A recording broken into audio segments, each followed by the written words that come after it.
Good morning. It is August 16th. Excuse me. And we're reading Peter Orner's short story, Nathan Leopold Writes to Mr. Felix Kleczka of 5383 South Blackstone, which of course is in Hyde Park. And, he's writing from 1958 from Puerto Rico, where this is the famous Leopold and Loeb story, which I shared with Lynn. It took me a hot minute I know about Leopold and Loeb, but I didn't think about it as I opened this story. And I've said a couple times, I thought, it's 3 pages. What are we going to talk about it? Then I read it and I was like, we're not going to have enough time. So I do want to share with you, this is what Peter Orner looks like. Guy. I think he lives in Highland Park. He's written many books. In my other book group, we did Love and Shame and Love. And, we could look at some of these other books as well. And then, let's see here. This is what Leopold and Loeb look like. Handsome, young, Jewish, privileged. There is, I don't think it's so much in this story, but there's definitely a gay storyline that goes throughout Leopold for sure. Vanessa. Yes. In those, I was born in the 30s. It was considered that Loeb was the aggressor, that he had some kind of control over Leopold, that Leopold was actually a good person, that was, really, how would you say it? Well, what I would say is he wasn't strong enough to maybe fight back, but he was definitely complicit. Definitely complicit. But Loeb was supposed to have been a terrible person, a cheater, a liar, right. A lot of things. Yeah. And the fact that he was killed in prison was not a surprise to anybody. Right. Well, I think it was, such a heinous crime that, there is some type of, prison code or whatever, and they go hard on rapists and they go hard on, he killed this young kid. Izzy, were you trying to say something before? Wait. You're not. Here you go. Oh, I'm sorry. There you go. When I read the article, I thought it was Loeb who was the homosexual and he was having maybe an affair with somebody in prison and that's how he got killed. I thought they assumed that. That's just what I read. I think not an important fact. Right. It was 100 years ago. I think we'll never know. We have, obviously they killed this poor kid. And the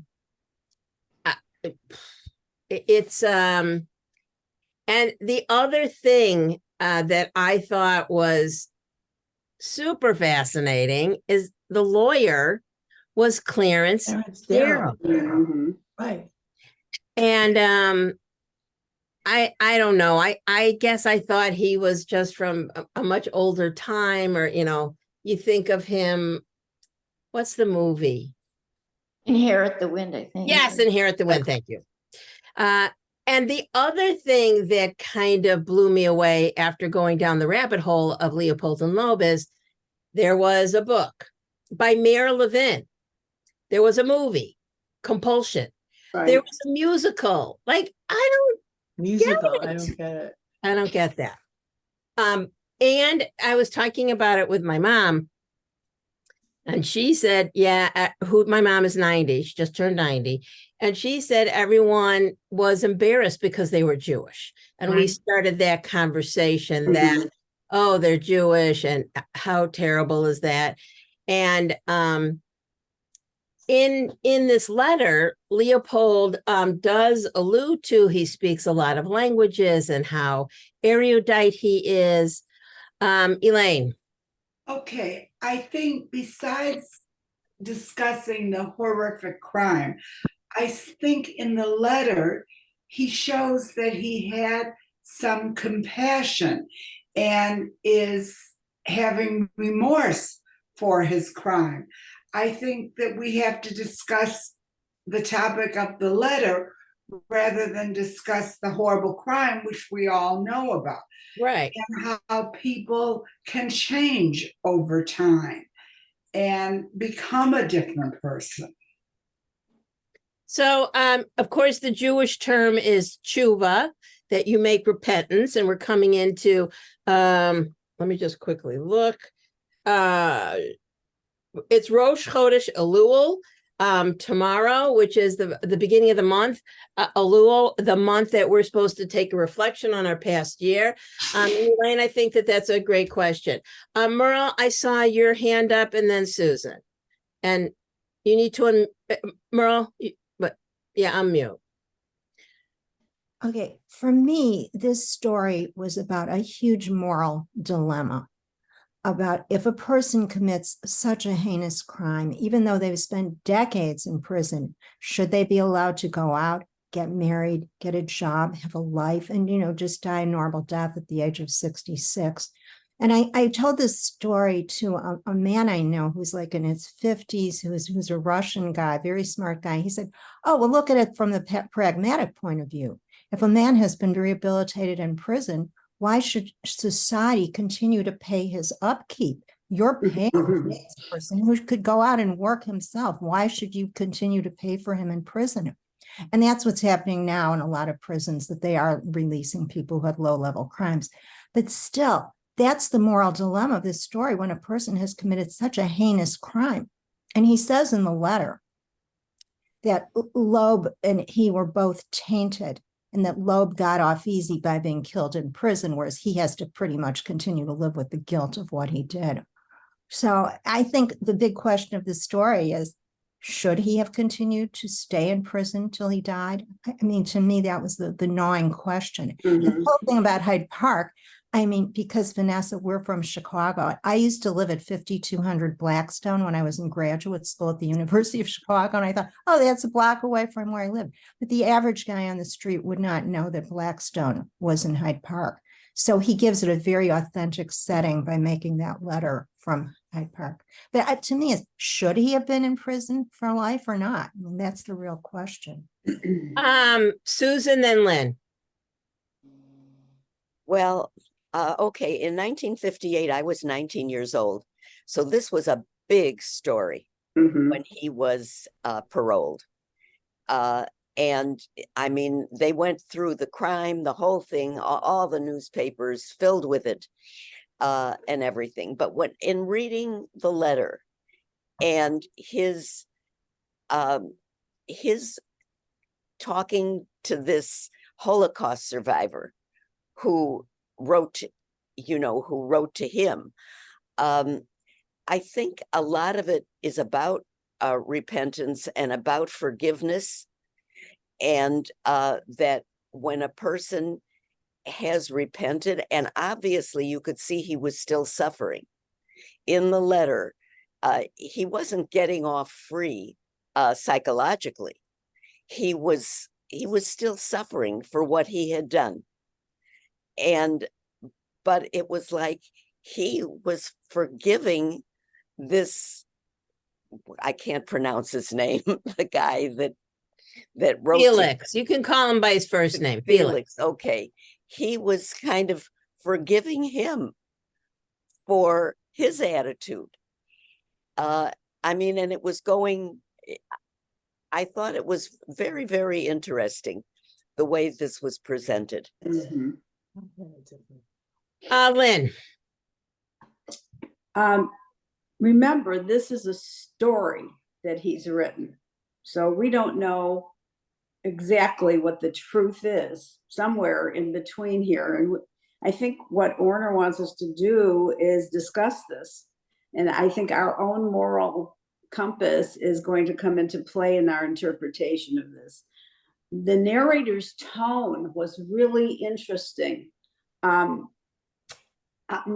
felt Orner was not forgiving of this. It's in the details that he selects.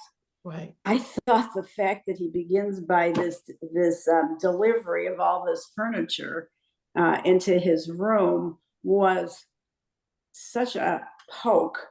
Why is he living in luxury? I mean, if he was remorseful, would he not be sacrificing luxuries and pleasures? I mean, he's looking at his canaries. He's looking out the window at the beautiful mountains. And at the end of the story, he's laughing.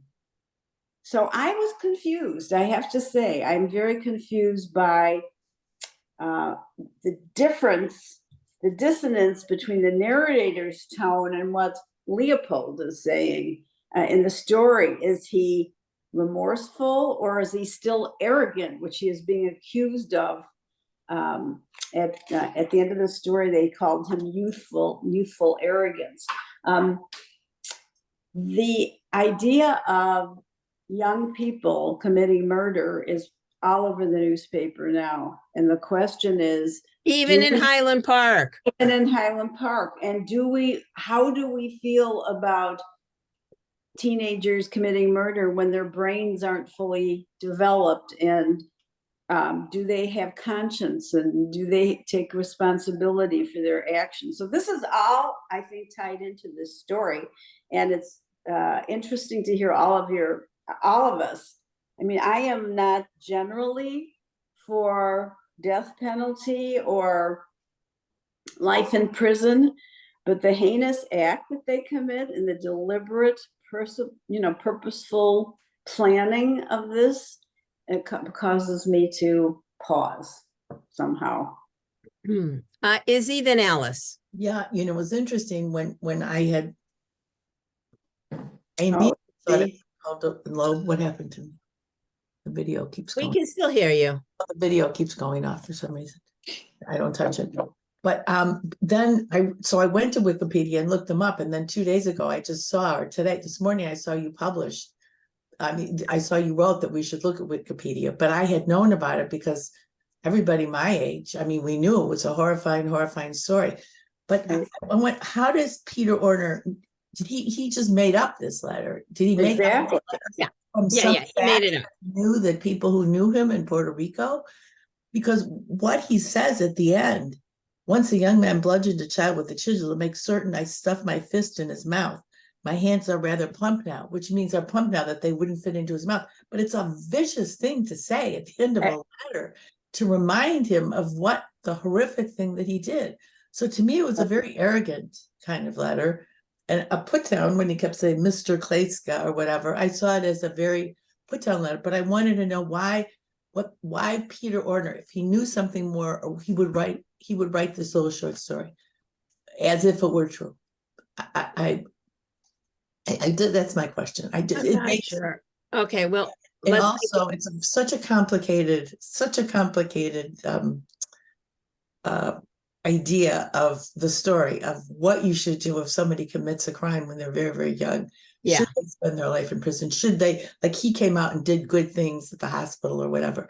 I have a personal feeling about the death penalty or life. To me, it's more simple, maybe. An eye for an eye and a tooth for a tooth from the Torah. I have a very hard-lined feeling like this is what I feel, which I'm sure no one else here feels. You can. I don't think so. We don't know that, but that's okay. And we're going to get to the whole death penalty thing. No, but this is. I just want to say this is my feeling, which probably no one else hears. I think people who commit a crime of killing somebody premeditated, they should die the same way that they killed the person. That's yikes. Okay. Alice, then Sandy, then Marcia, then Elaine, then Beverly, then Merle. Okay, a couple of things. First, I want to respond, Lynn, to a couple of things you said. He wasn't living in the lap of luxury. My understanding from reading the Wikipedia, and I don't have that in front of me right now, was that he was sent to Puerto Rico as part of the parole, specifically to do this job, which I know it was 1958, but still he was only getting $10 a month. He got sent overstocked furniture from a relative. He wasn't living in the lap of luxury. I think that's, wait, let me finish. I think when you say that, it's like, oh my God, you know, I just think it puts it in a completely different vein than what was really happening. And also the canaries, he was a bird watcher. That's what he did when he was a young person. And so that continued, obviously, in Puerto Rico.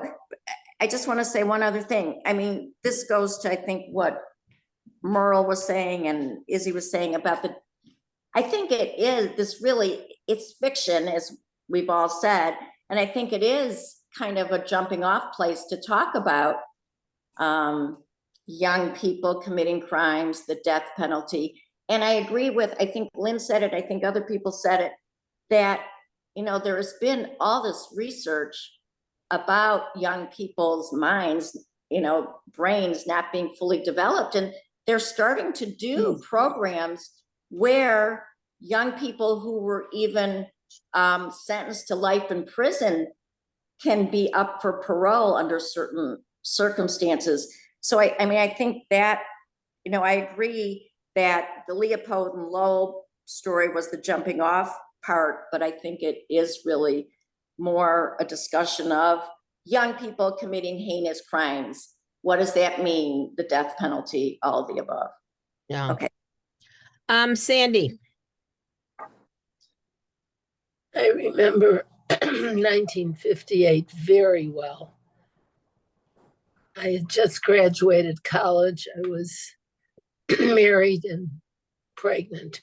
And I remember when he was paroled, even within the Jewish community, there was a lot of agreement that it was okay that he was going to Puerto Rico.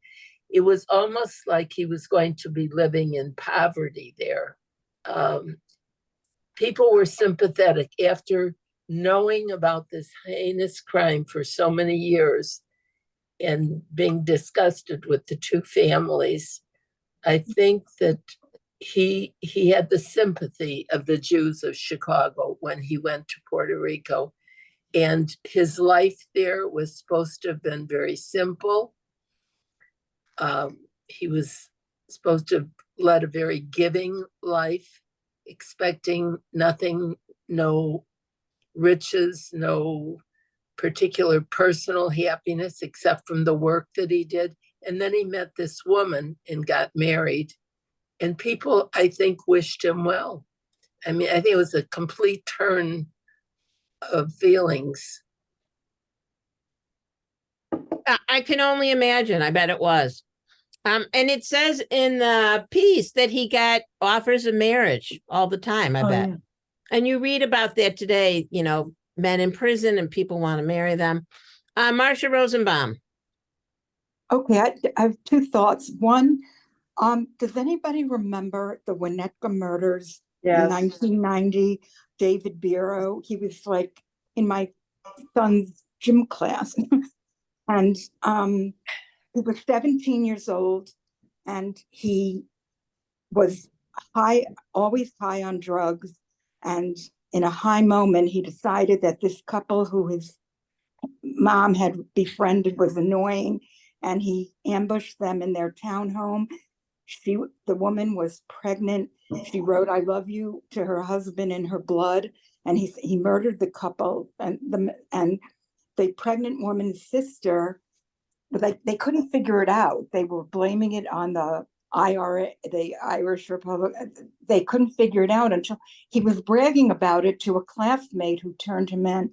But anyway, so they consulted with the sister, with the family of the murdered woman, and she said, the death penalty is not punishment, it's also murder. She said, I want him to pay every day, knowing what he did, and he will be doing this for the rest of his life. And I just looked it up. He was given life without a parole. He was tried as an adult. And I mean, it's a tragedy no matter how you look at it, because his life is wasted. And I think that any time he came up for any kind of hearing, they just resentenced him because it was such a heinous crime. And then in my synagogue in Arizona, in Tucson, we had a criminal defense attorney, Jewish, who came to talk to us. And the subject was how she felt about the death penalty. She felt that no matter how heinous a crime is, and I mean, that David Bureau thing was incredibly heinous. I mean, just almost as bad. I don't know if you can compare crimes as the Leopold and all, but she said no matter what a person has done, there's always rehabilitation. There's always something that's remediable in the person. I hear what you're saying. I absolutely hear what you're saying. Elaine. Okay, I still think that the crux of the story is how we react to it and what we can forgive. And I think in 1958, the Jewish community was all absorbed with he was Jewish. And that taints everything.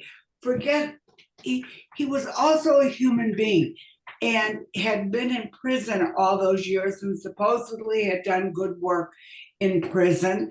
And do you just let someone rot? I mean, is that not okay, I understand that, and I understand, but I think as Jews, we're taught to forgive, aren't we? And I think it depends. I think it's a much wider question of how you feel about your fellow man. And because maybe they were young and arrogant, and I think a lot of Hyde Park people of the 30s were very intellectual. They still were. If you talk about the German Jews and the Russian Jews or the Polish Jew, and I think that played into it too. Okay, the circumstances of the times. This is 2023, is certainly light years away from 1958. Well, that's when he was paroled. The crime was in 1924. It's 100 I years understand ago. that, but that was even light years away. Yeah. Next I have Beverly. Oh, wait. I'll unmute you. You're unmuted. Go ahead. As I'm listening, I'm thinking a lot about remorse. And remorse is an interesting thing. In my estimation, it happens when you get caught. If you can just continue on and you're not discovered, well, it's great. So remorse is a very funny thing. And how real is it, and what does it really mean? I err on the I'm a little hardcore. Because I think remorse is a little tricky. And what does it really mean? And it makes me they just released not just, but recently one of the Manson women that murdered all those people. I don't believe in it. I'm not keen on that kind of parole for those kinds of crimes. That's what I want to say. I can see where you're coming. Absolutely. Alice, I'm sorry, Merle, Alice, Lynn. Merle? Okay. There you go. Vanessa, what you said about. Oh no, she froze. I'll give her a hot. All right. Merle, you froze. Dory, I'll call you back. Okay. Dory, I'll call you back in a Merle. What? You froze. Am I frozen now? No. Oh, okay. What I wanted to say is that he was bragging about the fact that 3 women had sent him marriage proposals. Yeah. I don't see any kind of remorse there. And the fact that he laughed at the end, as Lynn said. Oh, The other thing I wanted to talk about was the lap of luxury. Maybe his apartment wasn't luxurious, but if you've ever been to San Juan, they have that amazing rainforest, El Yunque, and the beautiful old town, and the climate's a lot better than Chicago. I think he got off pretty well going to San Juan, Puerto Rico. It's a beautiful place. Plus, there's the question about how do you raise brilliant sons? This is something that has always bothered me. I think people like to say, oh, you're a wonderful student. Oh, you're a genius. Well, I have 5 grandsons. And one of my grandsons, and Lynn would know this, is Donna's son. This boy was in a gifted school from the time he was 5 years old, and in high school and everywhere. And I thought, oh, he's gonna apply to Harvard, Stanford, Yale. He's gonna go. He said, I will not do anything elitist. I am sick of this. I'm sick of being told I'm a genius. I'm going to DePaul. So I said, great. And of course, at DePaul, he's on the dean's list constantly, always on the getting awards for writing, et cetera, and his music and everything.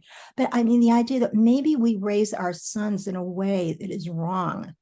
In our society, putting so much on the awards and the intellectual boys, and not letting them know they're still people. So he read Nietzsche, and he said, Nietzsche says, oh, there's the Übermensch. Well, that's us. We're above the law. And so I think a lot of this has to do with how society raises smart boys. Interesting. Very interesting. Alice, Lynn, then Sandy.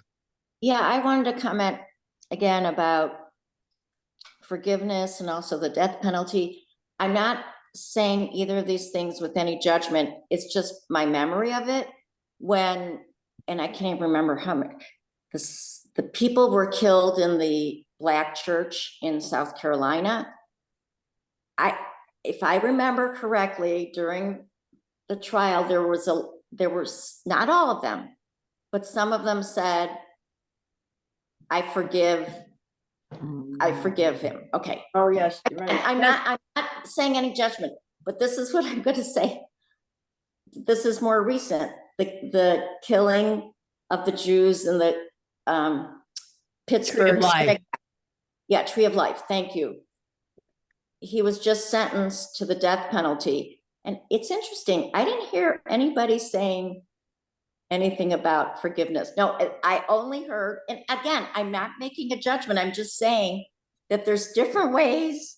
And I don't know if it's Judaism versus Christianity, because I know there's a lot about, I'm sure Judaism, there's a forgiveness, but I know there's a lot. Teshuva. Yeah, but it's interesting. I didn't hear one of the victims' families saying anything about forgiveness. That's just my observation. All right, I have Sandy go ahead, then I have Lynn, Marcia, Izzy, Beverly. When Leopold was released, on parole, there had already been another terrible murder in Chicago, the William Heron's killing of the Degnan girl, Susan Degnan. I don't know if any of you remember this, but this was a terrible crime. I remember. If it was possible, it was even worse than Bobby Frank's, because he was 17 when he did it. He entered her house, putting a ladder up next to her building, crawled in her window. Her body couldn't be found for quite a while, and then they found it in pieces. He had cut her up and put pieces in sewers here and there. And it took the police weeks till they found parts of her body. That was a Chicago crime, a young man who did it. And he sort of led the police to think, after he was caught, that maybe he admitted his guilt, but then he didn't. And he remained in prison till he was 83 and denied having anything to do with it. He was a really evil person. Well, he had no remorse. He had no remorse. Right. And to never even admit what he did, and they had absolute proof. Right. He's a psychopath. Yeah. Right. Very, very different. Mm-hmm. But Yeah. I just remembered the sympathy that was given toward Leopold in 58. And I thought the story was so well written and I was enjoying reading it. And I kept on reminding myself that it was Peter Orner writing this, not Leopold. And then I got to the last sentence or two and I thought, my God, what is he talking about? I don't understand the ending at all. So if you could explain that to us, Vanessa, or Well, I don't somebody know. else. I don't know if I can, but let me take a few other. Lynn. Okay. We have to keep remembering that Peter Orner wrote the story. Probably 75 years later. Okay. Kleczka, who he has made up, I don't think this is a real person, has not forgiven. Has not forgiven. You can tell from the letter what he's, the words he used. Orner is he hasn't, I'm not sure where he stands in this, but I'm not sure, I don't think he's in favor of giving parole. Alice, he could have refused this furniture.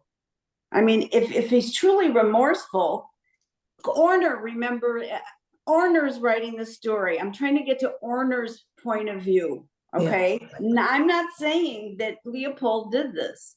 Orner's point of view is the apartment's crowded.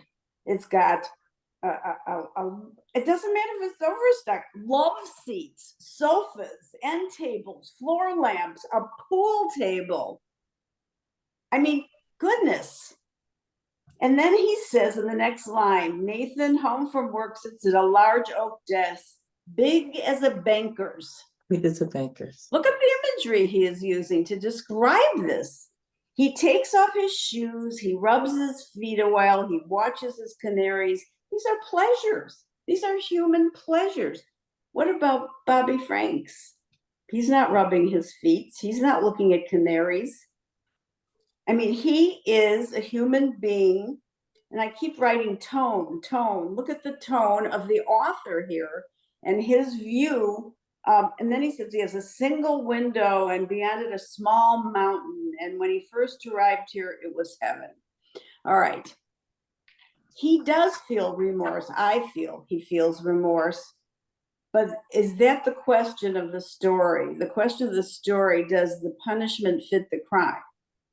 Now, if we're into forgiveness, he could have been in jail and released, had done a work release. He could have, they could have let him out to work in the lab and then come back to let him free. And he said, he gloats. To me, he gloats in here. I'm free. And he gets married and he gets to enjoy all of the benefits of living. This is Orner's point of view. Now, do we accept it? I imagine all of us have different reactions to this. I am, from what Orner says, I think Orner was not a fan of this decision, but he does emphasize that he's working in a lab and he's connecting with human beings and he's feeling compassion, but he is living a different kind of life from a murderer, what Sandy's talking about. Remember, this was premeditated murder. This was not an act of rage. This was not a psychopath, though he might be. This was an intelligent boy and maybe was led to do this, but he had choice. So that's my feeling about this. I cannot tell you definitely how I feel about, what Orner is saying at the end. Sandy, I have 2 question marks at the end of the story about what this means. That his laugh was loud enough to wake up the birds. Woo! Does anyone have a reaction to that? Well, I think again, he had national renown as an ornithologist. So I don't know what part that plays in it. I have, oh gosh, Marcia, Izzy, Beverly, Sue, Merle, Elaine. Yeah, this is what I was going to say, but birds are free, and so to me that was a metaphor for finally freedom. But he was out now, but look at, I mean, it basically was a wasted, ruined life, and all of he was in prison for all those years. But the other thing is, Alice, you talked about the tree of life, and actually there was an interview with the rabbi from that synagogue, and they talked to him. This was before the death penalty verdict came in, and they asked him how he felt about it, and he said, I don't really think about that. I don't have feelings about it one way or another. My whole feeling is about the people the survivors, and the trauma, and healing, and trying to move forward. He said nothing that they do to this guy would ever bring back the people who died. And so he said that he doesn't really have an opinion one way or another of the penalty that they give him. Izzy. Yeah, I was thinking, this is such a broad topic. We're talking about, do you believe in the death penalty? Actually, that's what it comes down to. And every state and every person. And I really don't think, I mean, the Jewish religion says one thing, another religion says something else. I think it all comes down to your personality and life experiences and how you feel about the death penalty because of that. I mean, what Judaism teaches, which is an eye for an eye or tooth for tooth, and also teshuva, forgiveness, is kind of like they're polar opposites. Right. The eye for an eye and a tooth for tooth is much more complicated than it seems on the Okay. But what I'm saying is, it all comes down. It's such a complicated and interesting and fascinating and complex question that you could go on and on and on for hours talking about it. Do you believe the death penalty or not? But I agree with what Lynn said. I think that this is very pejorative. This little story, it was very pejorative against him. That it was a snarky article, and I think he did not approve of him living there. I totally agree. Beverly. Yeah, there were two things. In terms of forgiveness, talk to the people, talk to the family who are all victims. When someone is victimized, there's a flow, and how do they feel? Who's doing all this forgiving? The state is doing this forgiving when they parole someone. A pastor who maybe didn't have a personal person that was killed in that, ask the person who's been victimized how they feel. And the metaphor in the second paragraph where he talks about the canaries and that he leaves their cage door open. I mean, that's him. He's the canary, but they left his cage door open and they don't fly away, which is interesting because usually birds fly out when their cage door is open. So I'm not sure I understood all that, but I thought that was really him, that the cage door is open, but he's still trapped. Interesting. Very interesting. Sue. Me too. Yeah. Okay. Sue. Okay. Two things. This was not a premeditated murder. This was a murder of opportunity. They took the wrong child. I mean, they took the wrong person. They were going after somebody else. Wally's family lived within this community. They're buried right where Bobby Franks is buried. And through all the years, we've heard all the things about the story. So this was not premeditated. It was opportunistic. That's one point that's a little different.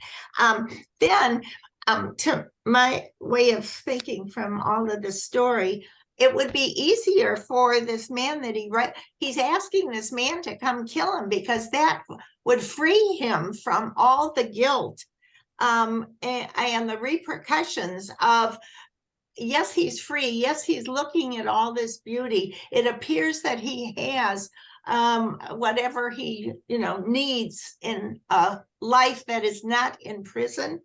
But despite all of that, every single minute of every single day, all he has to do is glance at his hands, and he remembers and he knows.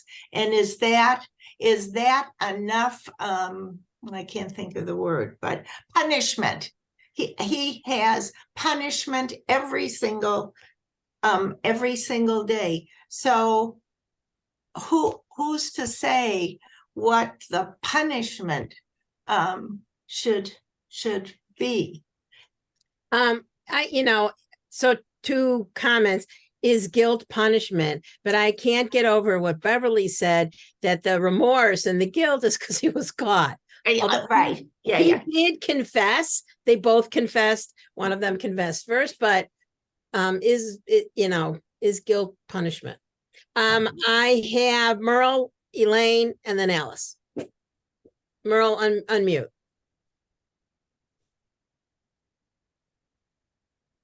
Okay. Okay, so I took a year of Polish. This name is Kleczka. It's a Polish word, and it means rattle. And a rattle. What? It means rattle, like to make noise, rattle. Okay, or you can rattle your cage bars and rattle. Yeah. So I think that name was chosen on purpose. I think he looked into that probably, but it's a Polish name. And I was thinking about the novel Crime and Punishment, where Raskolnikov also tries to commit the perfect crime. After all, that's what they were trying to do, commit the perfect crime. Except the difference was at the end, Raskolnikov really does feel remorse, and he ends up going off to a work farm in Siberia, and they don't kill him either. And he has a love interest who was a very religious woman, and he's saved by religion. It has a very religious ending. This story ends with a man laughing. Why does a person laugh? There are so many different reasons, but we have that phrase, that saying, he who laughs last laughs best. And it's like, I think he's laughing because he fooled them. He fooled them. He worked hard, but he did it with this ulterior motive of, I'm going to try and just get out of here so I can live a life again. I thought the ending was Peter Orner's opinion of what happened. He didn't like it, that he got out.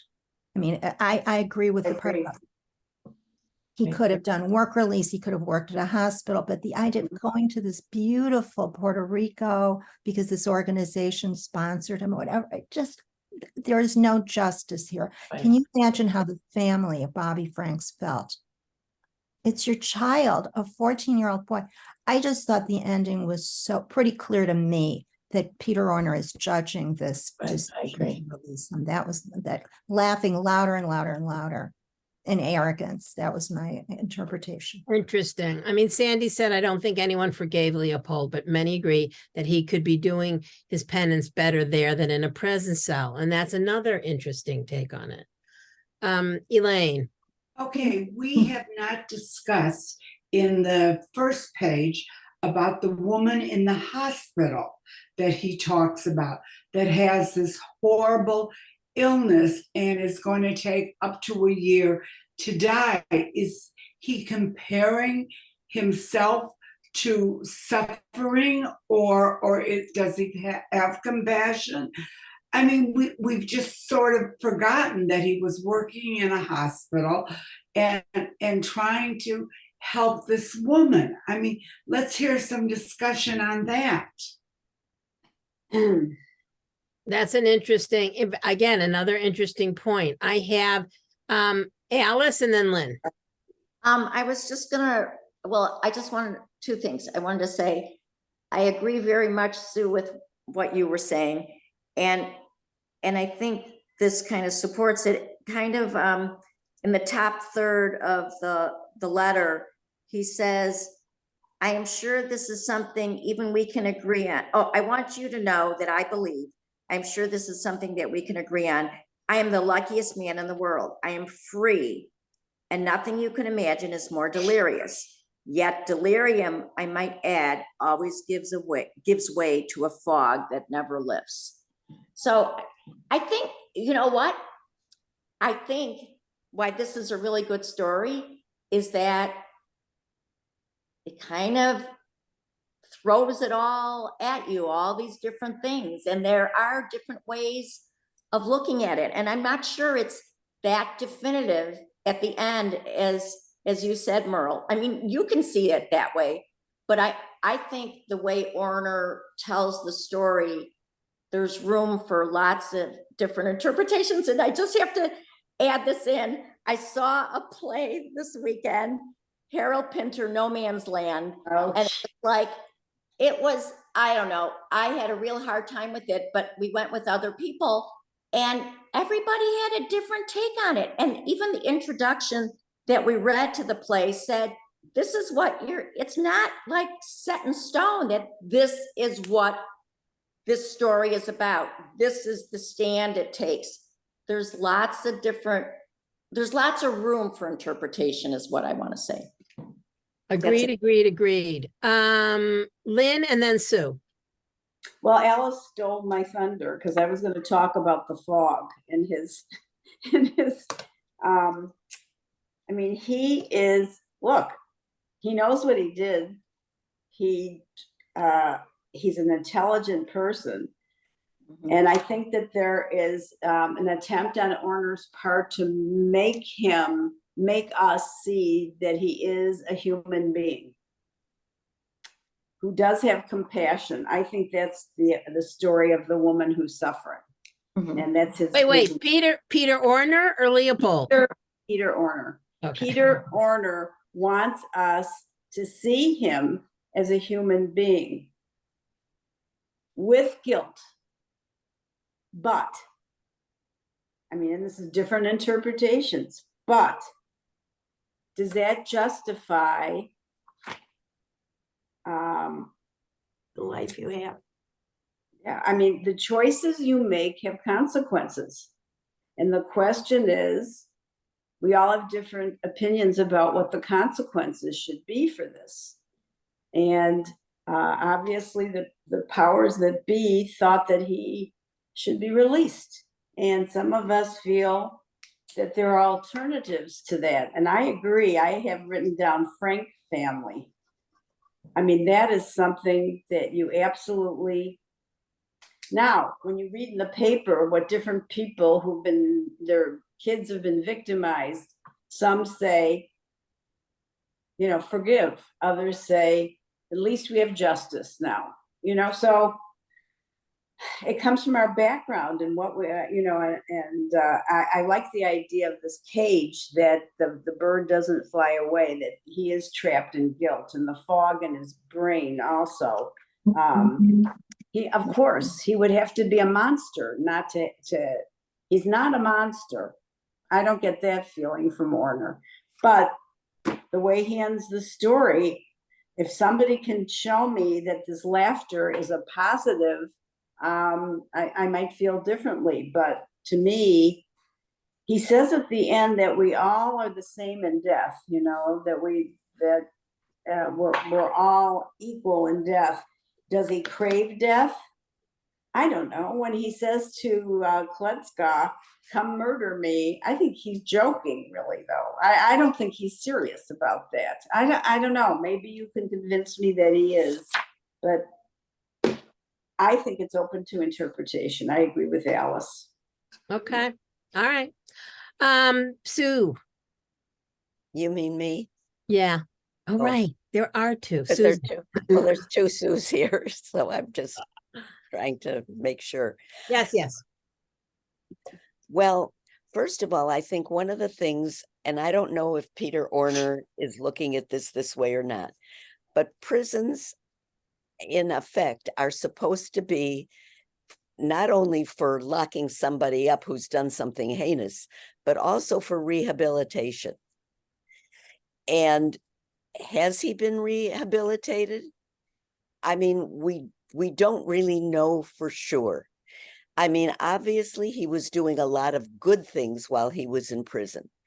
Was he doing it for his own ends so that he knew that if he acted the right way and did all the right things, he would get out. And what I find interesting is that he calls Kleczka a coward. Yeah. Well, who's the coward? I mean, do we really know? And then I think about the Frank family. Just put yourself in their place. Yeah. Would they ever forgive anybody who had murdered their child? No. Of course not. Would any of us ever be Right. able to be glad that a man like that got out of prison and was no longer, other than in his own psychological mind, was he now free?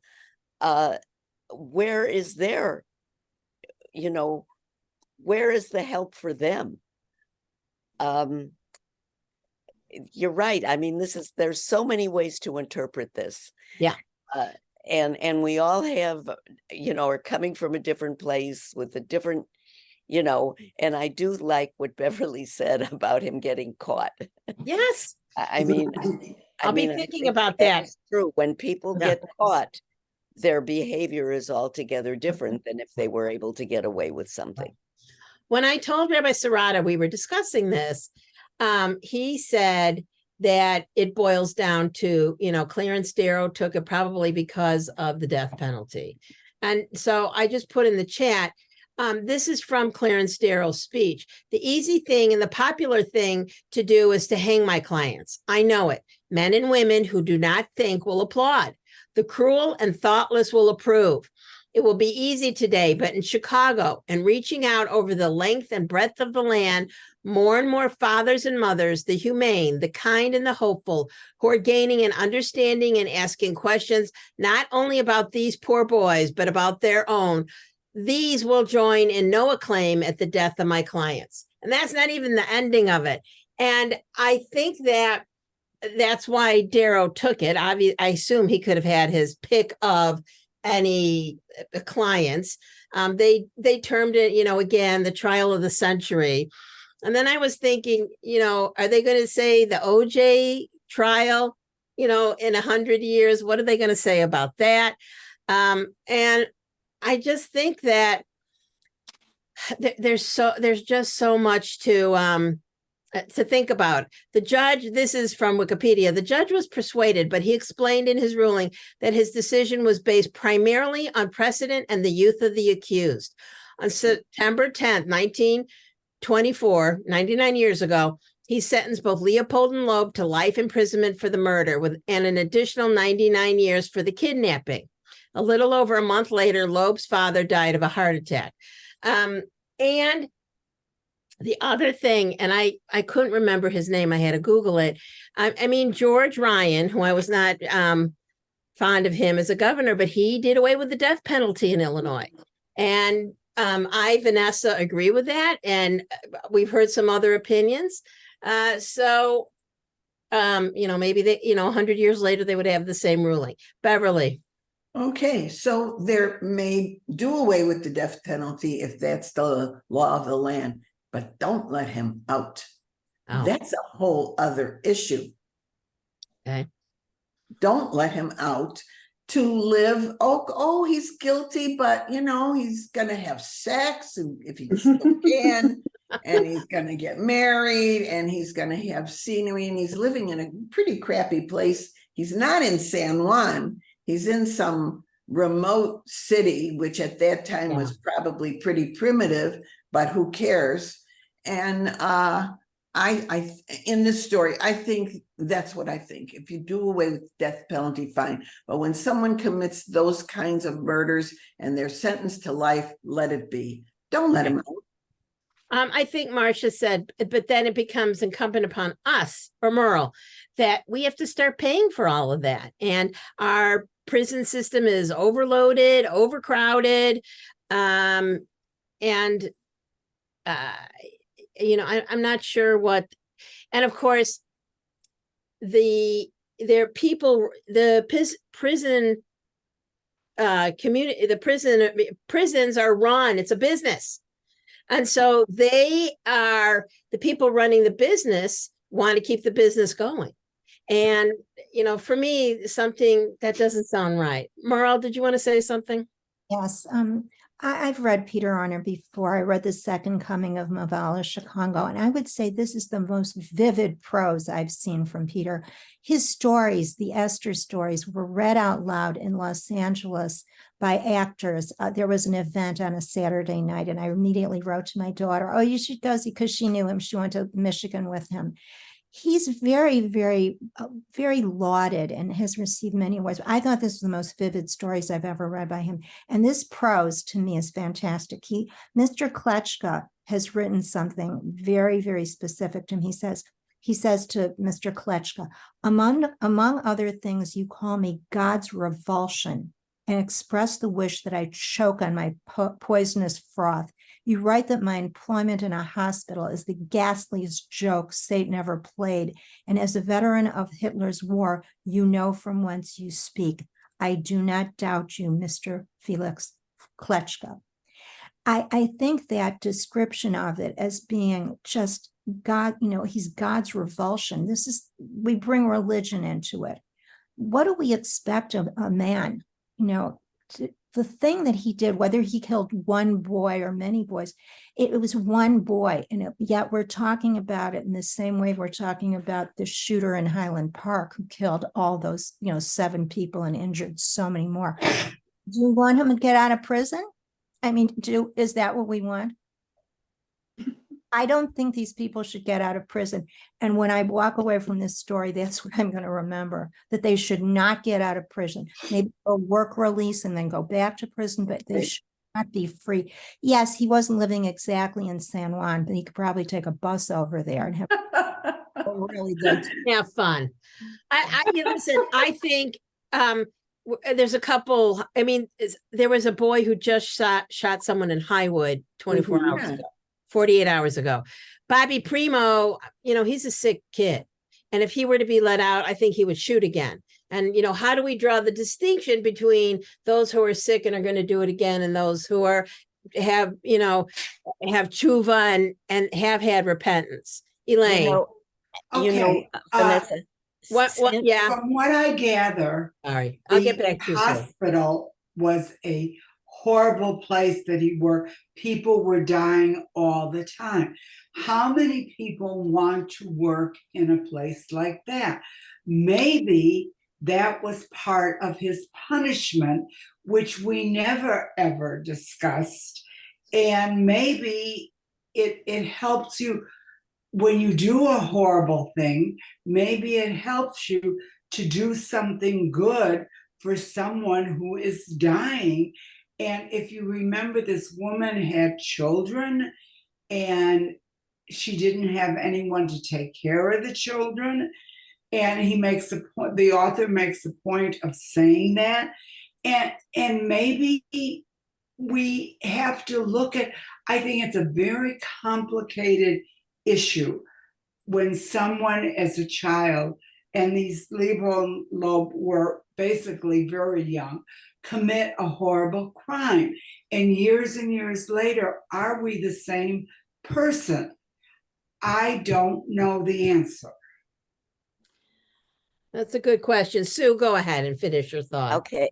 Well, Sandy brought up the other horrible case of William Aarons, who killed this girl, Suzanne Degnan. And I remember I was 6 years old. So was she. Yes. And I lived in the neighborhood. So was I.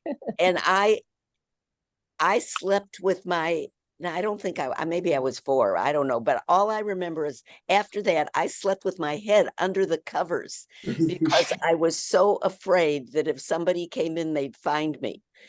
I mean, it scared the life out of me. And I remember they found her ear in the sandbox at the Swift School on the north side of Chicago. Because my cousin went to that school. And it was so horrible. And they never let him out of prison. He died there.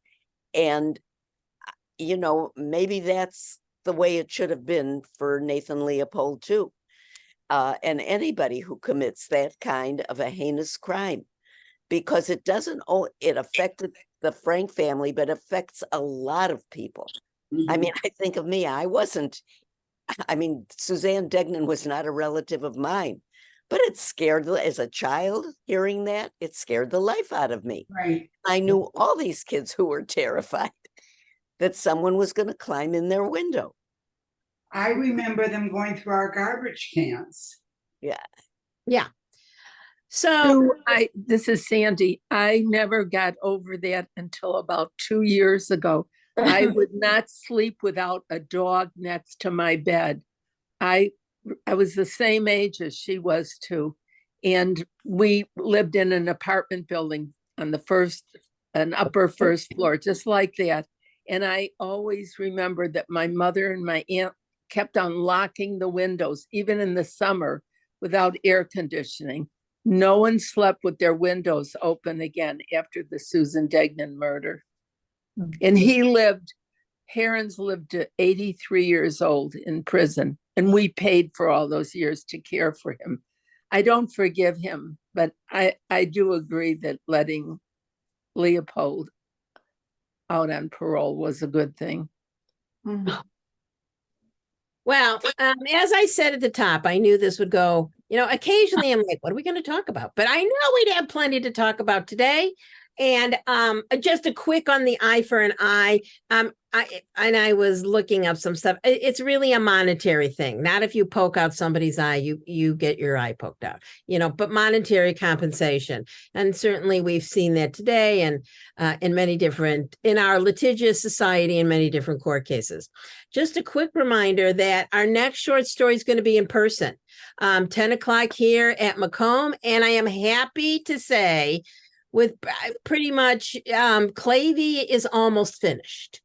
So you should be able just, you know what? I live on the entrance. You should be able to turn in. It's, they're black, watch, they'll do something that day. Izzy. Okay, I live on Clavey Road and have been tortured for the past 3 years. There is, I hope we're meeting by next month? September 6th. September 6th. By then, they'll have some signs up. Right now, there are 2 concrete configurations with the flag at each. It's supposed to be a safe place to stand if you're in the middle of the street and you can't finish to walk out. The configuration is such that you would slip off of it. So if they don't put up those signs there, be very careful when you come east or west. There are 2 of them on Clavey, and they're really dangerous the way they are. It has been a total nightmare. So just be careful. Hopefully, and you never know if there's a flagman going to be there, that you have to wait a little while. I never know what's going to be. Right. So, I mean, today I drove right in. Yeah. Well, every day is different. Our next story is by Joseph Skeebel from A Curable Romantic. And it's a scotch longer. Lynn. Are you going to be sending out a new schedule? Yes, I'll send out a new schedule. I have to look at the calendar, and say I will try to do that sooner than later. September, what did you say? 6th. September 6th. Yeah. And then let me just quickly look. The 20th. Yeah, we can meet on the 1st and the 3rd in September, and also in October. Yeah, we look pretty good. Now, I have a quick question also. Sure. Going forward, are we going to be in person? Because if I have to change my Wednesday schedule if that's the case. Okay, I think we should talk about it in person. Okay, I won't be there on the 6th. But okay.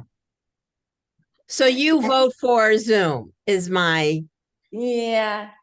Okay. So I know Beverly votes for Zoom. I know a couple of you do. Yeah. So let's Marcia, let's just try it, and then we'll. No, I think it's great. I used to love coming, but now I know. It's really a conundrum. All right. Okay. Thank you. Thanks. Bye. Bye. Oh, Day of Action this Sunday, 10 o'clock. It's going to be, there'll be a lot of mitzvah opportunities. You'll get to see people. So come on down. Thank you. Thank you. Okay, bye. Bye-bye, everyone. Thank you. Bye, everybody. Where's mine? Bye-bye. I'm trying to, I'm trying to too. I don't know why I know oh, why. leave. I just got leave. There you go. I found, there we go. There we go. And end.